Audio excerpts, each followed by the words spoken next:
Welcome to the Deep Dive. Today we're plunging into a really fascinating clash of ideas, a philosophical rivalry that dominated the ancient world for centuries, really. We're heading back to the Hellenistic period. Think post-Alexander the Great, a time of huge upheaval, uncertainty. Right, empires crumbling, new powers rising. People were searching for answers, weren't they? Looking for a way to live a good, meaningful life when the world outside felt so unstable. Exactly. And two major schools stepped up with very, very different answers. That's our focus today. Stoicism versus Epicureanism, a real battle of philosophies. So our mission for this deep dive is to really compare these two giants. What did they actually teach about happiness? At its heart, it boils down to this. Is the path to happiness paved with unwavering virtue, like the Stoics argued? Or is it found in the careful, disciplined pursuit of pleasure, as the Epicureans believed? Virtue versus pleasure. That's the core conflict we're exploring, and we've got some great source material to work with. We do. We're drawing heavily on the Roman Stoics. Seneca, Epictetus, Marcus Aurelius, they really preserved and developed the ideas of the Greek founders, people like Zeno and Chrysippus. And for the Epicureans, it's a bit trickier, source-wise, isn't it? A little. We have Lucretius's amazing poem on the nature of things, which lays out their worldview.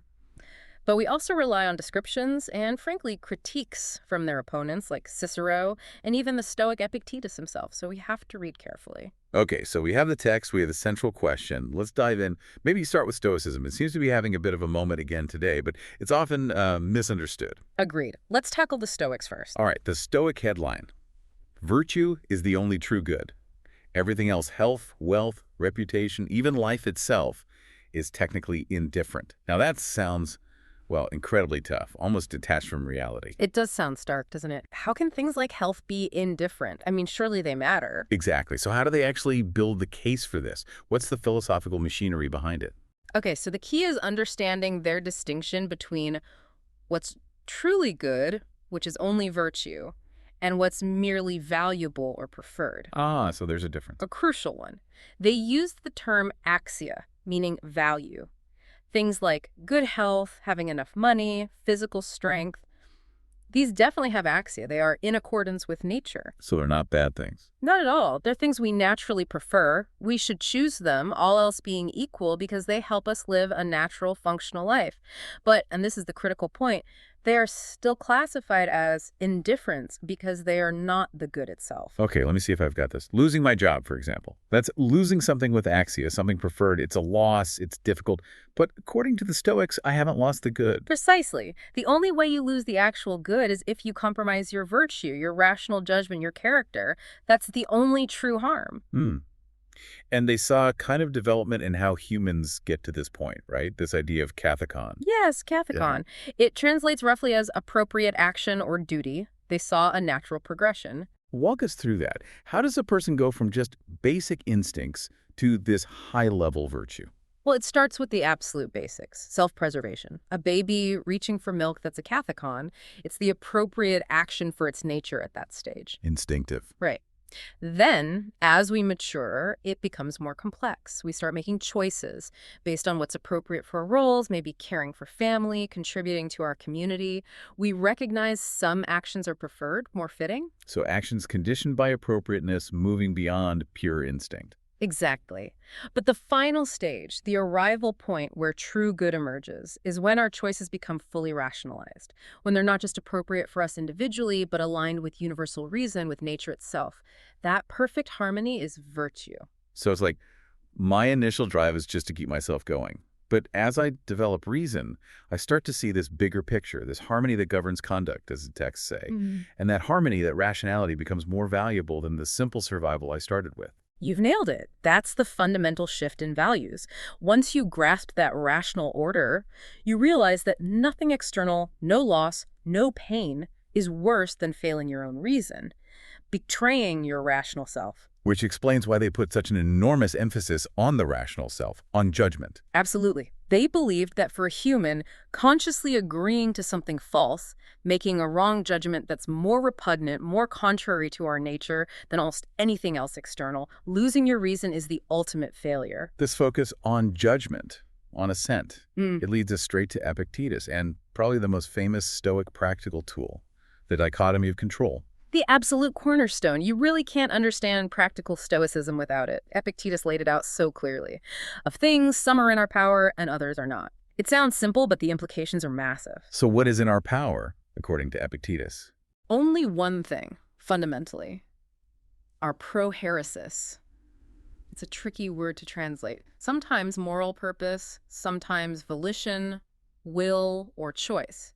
It essentially refers to our faculty of judgment, how we interpret events, what we assent to, the choices we make, our desires, our aversions, our inner world of decision. Our internal command center, maybe? The part that decides yes or no to impressions. That's a good way to put it. That sphere of judgment is the only thing we can truly control, the only place we can be absolutely free and successful, regardless of external circumstances. This means everything else. Everything else falls into the not in our power category. Your body, your health, possessions, reputation, other people's opinions, political events, even when and how you die, none of it is ultimately under your control. And if you tie your happiness to those things, You're setting yourself up for failure. For frustration, anxiety, anger, disappointment. You're making your peace of mind dependent on things that fortune or other people or just sheer chance can take away in an instant. It's a recipe for misery. but, playing devil's advocate here, Uh-huh. what about really extreme situations? Someone facing tyranny or slavery or immense loss. Can they genuinely say, my judgment is all that matters? Doesn't that feel a bit inadequate, like ignoring reality? That's precisely where the Stoic view is at its most challenging and perhaps its most profound. They didn't deny the pain or difficulty of externals, they weren't numb, but they insisted that the meaning you assign to those events, your judgment about them, remains within your control. You're thinking of that story about Stilbo. Exactly. Seneca tells this incredible story. Stilbo's city, Megara, was conquered, destroyed, his home burned, his wife and children lost in the chaos. Just devastating loss. And the conqueror, Demetrius the Sieger, finds him amidst the ruins. Yes. Demetrius, probably expecting despair, maybe gloating a little, asks Stilbo what he's lost, and Stilbo, standing there with nothing, replies, I have all my valuables with me. Meaning his character, his virtue. Precisely. His prohairesis, his rational judgment, his virtuous core that remained untouched. Demetrius was apparently speechless.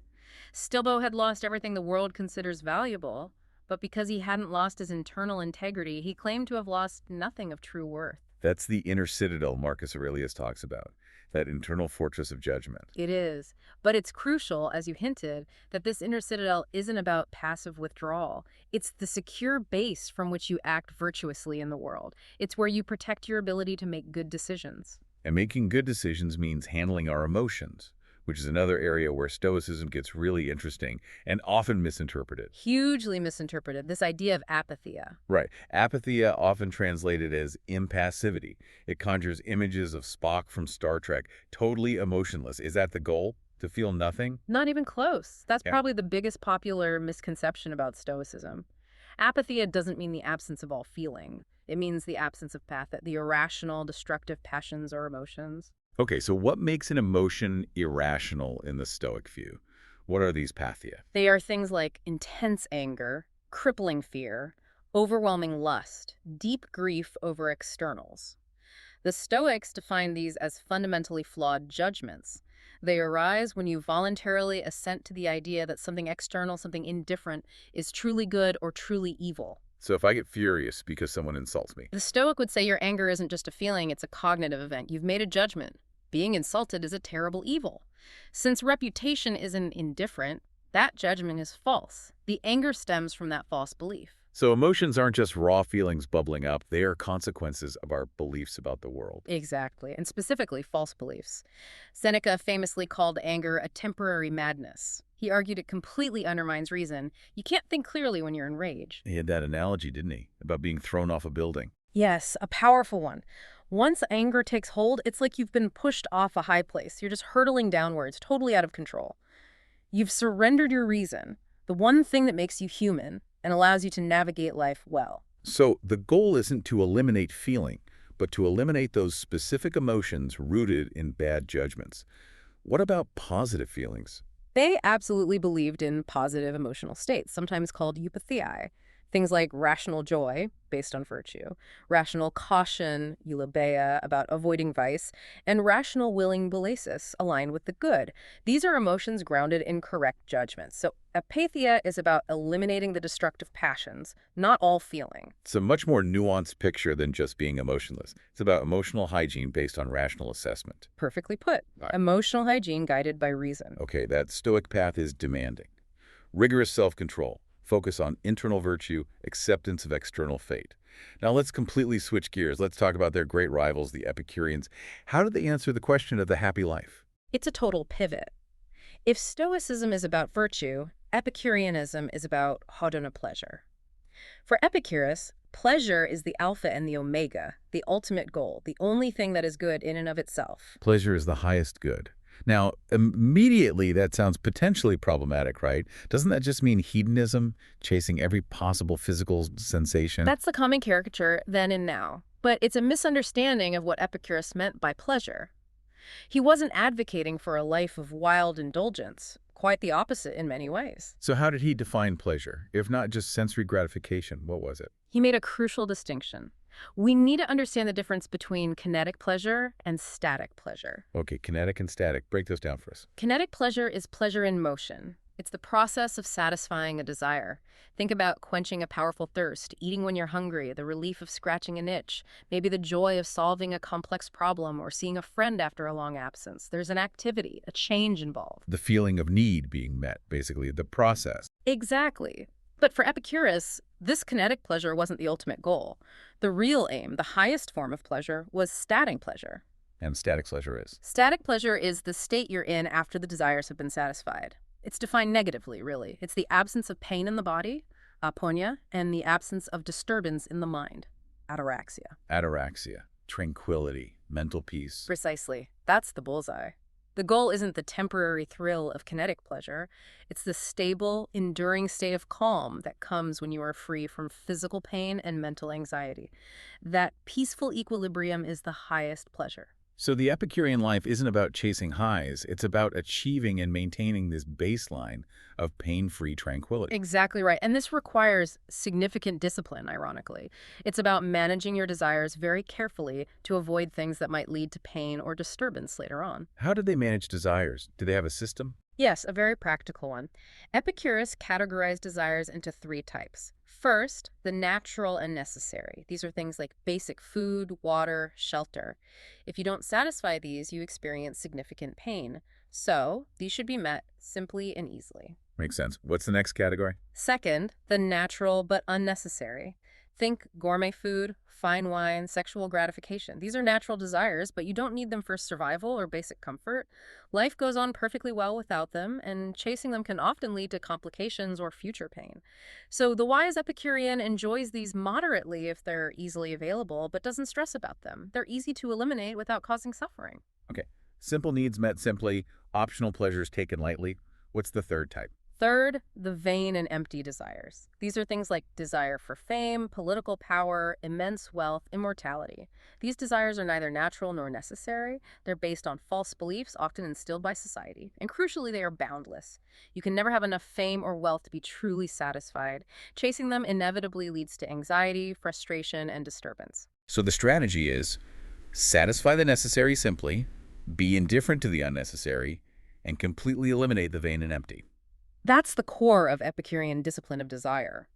Ruthlessly prune away those sources of disturbance, especially the desires for things you can't control or that have no natural limit. This is how you maximize ataraxia. This focus on achieving a tranquil state makes more sense when you understand their view of the universe. It's radically different from the Stoic logos, isn't it? Oh, completely. The Stoics saw a rational, providentially ordered cosmos. The Epicureans, not so much. They were atomists, materialists. Following Democritus, right? Yes. Building on atomist ideas, thinkers like Epicurus and especially Lucretius, in his poem On the Nature of Things, described a universe made of tiny, indivisible particles, atoms moving through the void. And how do these atoms behave? Is there a plan? No divine plan, no guiding intelligence. Atoms move because of their weight and because they collide with each other. Lucretius added the idea of the swerve, a tiny, unpredictable deviation in an atom's path to allow for novelty and, crucially, free will. But the overall picture is one of chance combinations and dissolutions. The world, including us, is just a temporary configuration of atoms. So no benevolent creator, no cosmic purpose, just atoms bumping around. Pretty much. And they didn't shy away from the implications. They looked at the world and saw, well, not a perfectly designed garden, but a place often hostile and flawed. How so? Lucretius describes it vividly. Vast tracts of the earth are unusable mountains, wild forests filled with dangerous beasts, rocks, swamps, oceans. Nature produces diseases, harsh weather, life is a struggle. They even had that line about babies crying.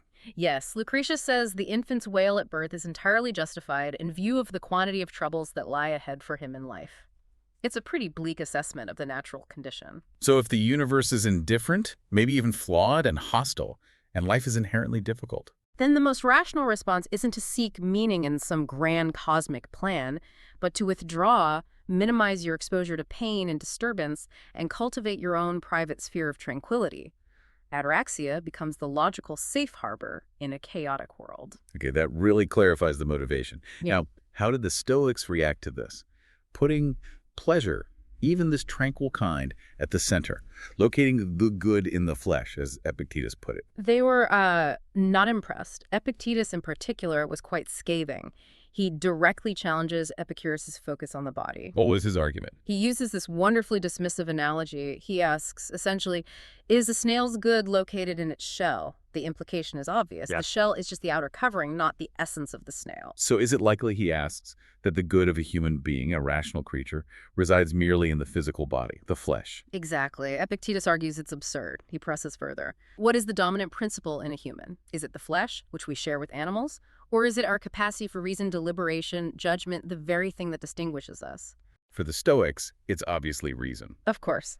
So Epictetus concludes that placing the highest good in the flesh is to ignore our defining characteristic, to degrade ourselves, to mistake the vessel for its captain. For the Stoics, seeking pleasure, even ataraxia, as the ultimate aim was a fundamental error in understanding human nature and value. It was choosing the lower over the higher. This fundamental difference in worldview, reason, and virtue versus tranquility and pleasure really comes into sharp focus when you look at how they advised dealing with adversity, suffering, loss, pain. They happen to everyone. How do you cope? It's a stark contrast. The Epicurean approach, fundamentally, is about avoidance and minimization. Manage your life to encounter as little pain and disturbance as possible. Choose your desires, choose your friends, choose your environment carefully to maximize tranquility. Build a safeguard, essentially. Right. Yep. Whereas the Stoic approach is almost the opposite. It's not about avoiding difficulty, but about training for it, even welcoming it as an opportunity. Welcoming adversity. That sounds counterintuitive. Yeah. How can hardship be good? Because it's the necessary testing ground for virtue. Seneca uses that great analogy of the wrestler or athlete. Right. The wrestler needs tough opponents. Exactly. A champion doesn't become great by sparring only with beginners. They need challenging opponents to push them, to develop their strength, skill, and resilience. Seneca says misfortune plays the same role in life for the Stoic. So challenges, illness, poverty, betrayal aren't evils, but opportunities to practice and display virtues like courage, patience, justice, self-control. Precisely. Without hardship, these virtues would remain theoretical.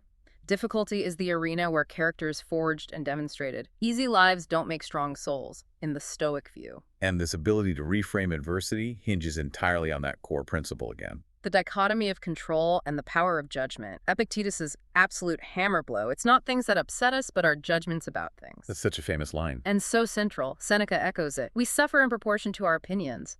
If you judge an external event losing money, getting criticized as truly bad, you will suffer. But if you apply the Stoic analysis, You ask, is this event within my control?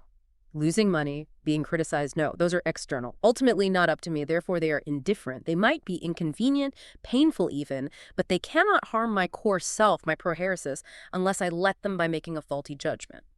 so the internal assessment short-circuits the distress. You classify the event correctly as not in my power, therefore indifferent to my true good. That's the ideal, yes. It prevents the external event from generating those destructive, those irrational emotions like despair or rage. What about internal struggles, though? Like intense grief after a loss or chronic anxiety. Those feel very much inside us. How does the Stoic judgment work there? That's where the ongoing practice, the ascesis or training, is crucial.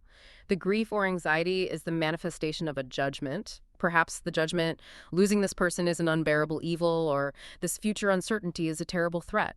The Stoic discipline involves constantly examining these underlying judgments, challenging them based on the dichotomy of control, and replacing them with more rational assessments.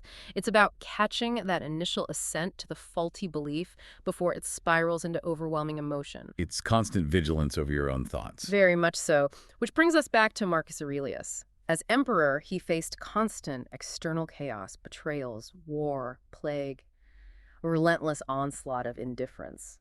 And his meditations show him wrestling with this, right? Yeah. Trying to apply Stoic principles in the face of immense pressure. He even seems to debate the nature of the universe itself. He does. It's fascinating. He repeatedly reflects on the two possibilities. Is the cosmos guided by a rational providence, the Stoic logos? Or is it all just, as he puts it, a random accumulation of atoms, the Epicurean view, a meaningless swirl? High-stakes question. Did he settle it for himself? Not definitively in the text. It seems more like a continuous reflection. But his practical conclusion was remarkable. Which was? He basically concluded that for the purpose of living virtuously right now, it almost doesn't matter which worldview is correct. How so? Whether the universe is run by benevolent reason or blind chance, his duty remains the same.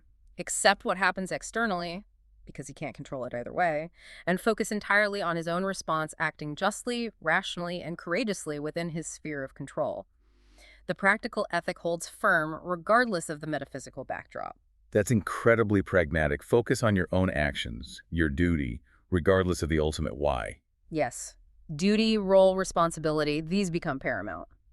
Which leads us to another important Stoic concept often overlooked when people focus only on the inner citadel. You mean their view of community. Stoicism isn't just about solitary resilience, is it? Not at all. It's fundamentally social. This comes from the idea of oikiosis. It's another one of those Greek terms that's hard to translate perfectly. Appropriation or affinity, something like that. Kind of. It starts with the innate instinct for self-preservation and self-care.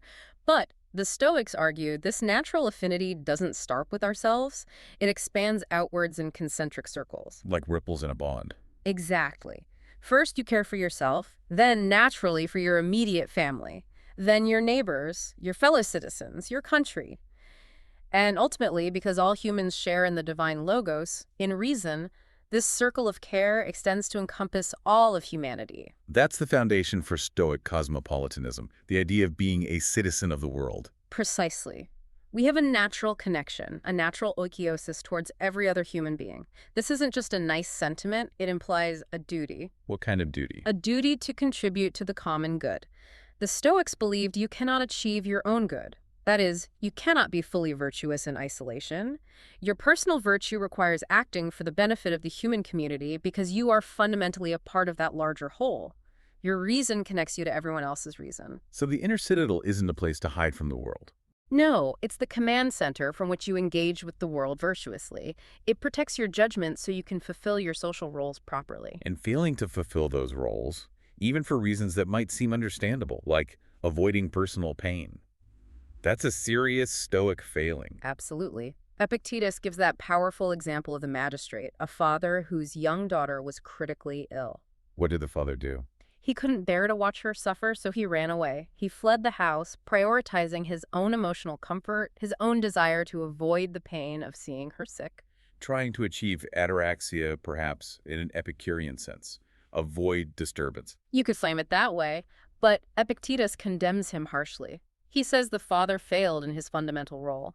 His duty as a father required him to be present, to offer care and support, even though it was emotionally agonizing for him. He abandoned his post, neglecting his oikiosis towards his daughter for the sake of his own feelings. That's a really stark illustration of the clash. The Stoic duty to engage and endure versus a potential Epicurean impulse to withdraw from painful situations. It is. The Epicurean ideal often involved withdrawing from the complexities and disturbances of public life, focusing instead on a small, carefully chosen community of friends, the famous garden. Their motto was often said to be "Leith boisauses," live unknown, or live unobtrusively. Avoid the stress of politics, fame, and public conflict to protect your tranquility. Exactly. Politics in particular was seen as a major source of disturbance and vain desires. While not strictly forbidden, active participation was generally discouraged unless necessary for safety. It's a very different social vision from the Stoic emphasis on fulfilling your civic and familial roles as part of your path to virtue. We've mapped out the core philosophical differences pretty clearly now. Maybe let's add a bit more historical context. Who are the key figures? We mentioned Zeno starting Stoicism. Right, Zeno of Citium. He started teaching around 300 BC in Athens, famously at the Stoa Poikile, the painted porch, which is where the name Stoicism comes from. And then it had this huge revival centuries later in Rome. It really did. And what's striking about the major Roman Stoics whose writings survive is how they span the social spectrum. You have Seneca, incredibly wealthy, a playwright, advisor to Emperor Nero. Controversial figure himself. Definitely. Then you have Epictetus, who was born a slave, gained his freedom, became a renowned teacher, but was later banished by Emperor Domitian. And finally, Marcus Aurelius, the emperor of Rome, writing his personal reflections while on military campaigns. From slave to emperor, the philosophy clearly resonated across classes. It did. And we shouldn't forget figures like Musonius Rufus, who was Epictetus' teacher. He was also banished multiple times, a real radical in some ways. What was radical about him? Well, for one thing, he argued strongly that women had the same capacity for reason as men and therefore should receive the same philosophical education. Now, that was quite progressive for the time. He emphasized practical ethics, living virtuously day to day. And Epictetus really carried that practical focus forward, didn't he? Especially after being banished. His whole discipline of desire, focusing on prohairesis. Absolutely. His teachings are intensely focused on navigating difficulty, maintaining inner freedom and dignity, even when external circumstances are oppressive.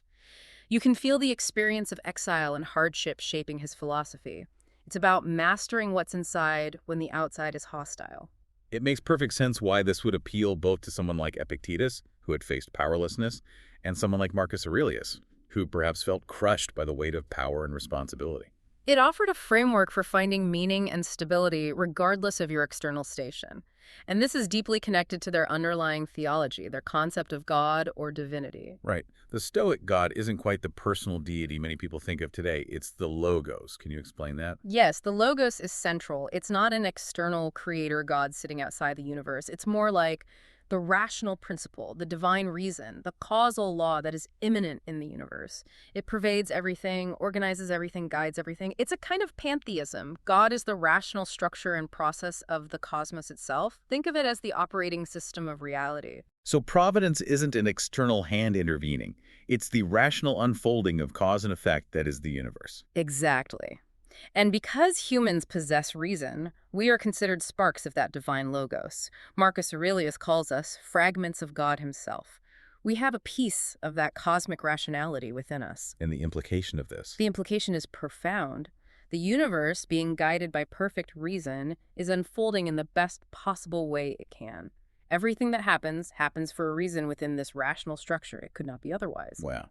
So, complaining about events, a plague, a lost battle, bad weather isn't just unproductive, it's fundamentally irrational. It's like arguing with logic itself.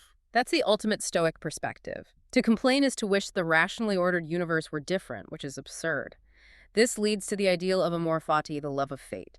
Accepting everything that happens, not just grudgingly, but embracing it as part of the perfect, rational whole and focusing solely on your virtuous response. There's a high bar for acceptance. Immensely high. Now, interestingly, while the internal philosophy was so rigorous, Seneca, at least, advised a degree of moderation in how Stoics presented themselves externally. You mean don't necessarily look like a stereotypical scruffy philosopher? Pretty much. He cautioned against deliberately adopting an outlandish appearance, like wearing rags, having wild, unkempt hair, or ostentatiously rejecting basic comforts just to signal your philosophical commitment. Why? If externals are indifferent, why care about appearance at all? Seneca's reasoning connects back to orchiosis, to that sense of community. He argued that philosophy's first promise includes the feeling of fellowship, of belonging to mankind. If your appearance is so bizarre or off-putting that it alienates the very people you hope to live among and perhaps guide towards wisdom, you're actually undermining the social aspect of virtue. So, blend in reasonably. Don't make your appearance a barrier. Right. He suggested aiming for an appearance that conforms generally with societal norms, maybe simpler or better, but not diametrically opposed to the mob. The goal is inner virtue, not external weirdness. Live simply and well, and let your actions, not your weird clothes, demonstrate your philosophy. Attract people to wisdom, don't repel them. Okay, we've journeyed through two incredibly influential, yet starkly contrasting visions of the good life.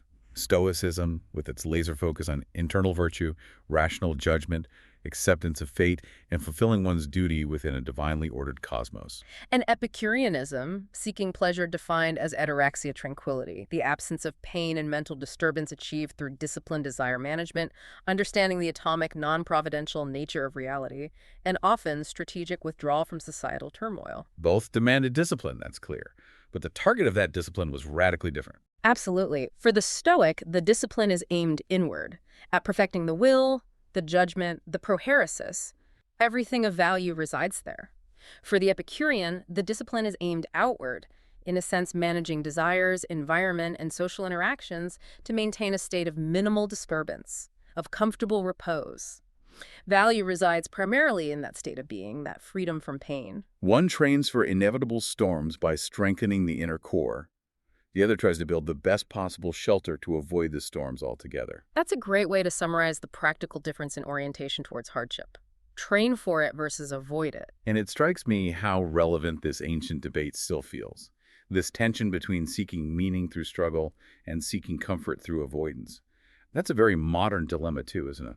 Incredibly so. And if you think about the legacy, particularly of the Stoic emphasis on internal response, you see powerful echoes in modern psychology and thought.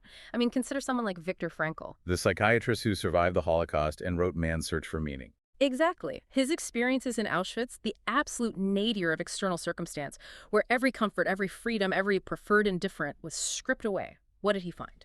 He found that even there, individuals could find meaning. They could choose their attitude, their response. Precisely. Frankl observed that meaning, purpose, even a sense of profound inner success could be achieved despite the most horrific external conditions. The one thing the Nazis couldn't take away was the prisoners' ability to choose how they responded internally to their suffering. It's almost a real-world validation of the core Stoic insight. Your ultimate freedom lies in your judgment, your prohairesis. What truly matters is the internal stance, not the external situation. Which stands in such stark contrast to the understandable human impulse, perhaps amplified by Epicurean thought, to simply prioritize the avoidance of pain and the maximization of comfort above all else. It does, and it leaves us, and you, the listener, with a really fundamental question, one that bridges these ancient schools and our modern lives. When faced with the inevitable difficulties and suffering that life throws our way, what do you ultimately prioritize? Is the highest goal the absence of pain? Or is it the presence of a meaningful response, even if that response involves facing discomfort and struggle head-on, virtue or pleasure? The debate continues.